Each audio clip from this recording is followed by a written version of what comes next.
Understanding a credit card offer. The Federal Reserve has a site that explains the basics of a credit card offer, highlighting 6 areas.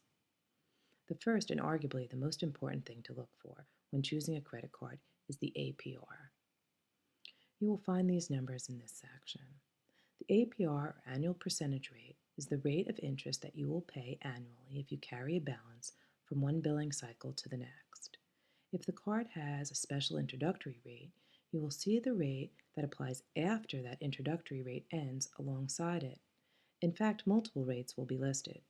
Your rate will depend on your creditworthiness, which is based on your debt, income, credit score, and other factors such as your history of paying bills on time. Notice the 4-point difference, and this is the rate that will apply after this introductory rate ends. Then there's APR for balance transfers. APR for balance transfers is the interest you will pay if you transfer a balance from one card to another. Usually there are balance transfer fees that apply even if the APR is 0%. And if there is an introductory rate, you'll need to pay attention to when that rate ends and what the new one will be. APR for cash advances.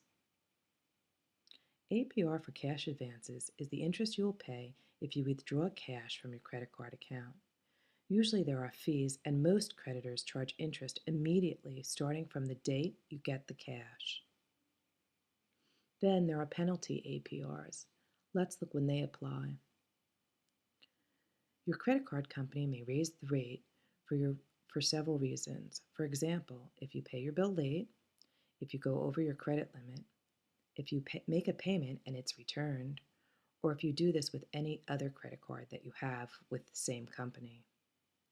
Be sure to read the terms and conditions of your credit card offer to know what can cause your interest rate to go up.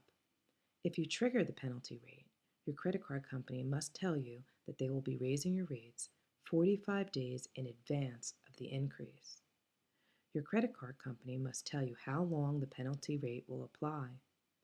Also, you may be able to go back to your regular rates if you pay your bills on time for a period of time, for example, 6 months.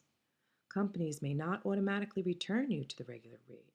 You may have to call and ask your credit card company to lower your rates. You can avoid paying interest rates on purchase altogether.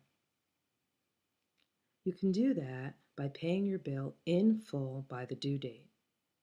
About 40% of U.S. households pay in full each month. There are also minimum interest charges. Most credit card companies have a minimum interest amount. These charges typically range from 50 cents to $2. For example, if your balance is $25 and your APR is 12%, your interest should be 25 cents, but you will be charged the minimum of $2. For more info, go to federalreserve.gov/creditcard.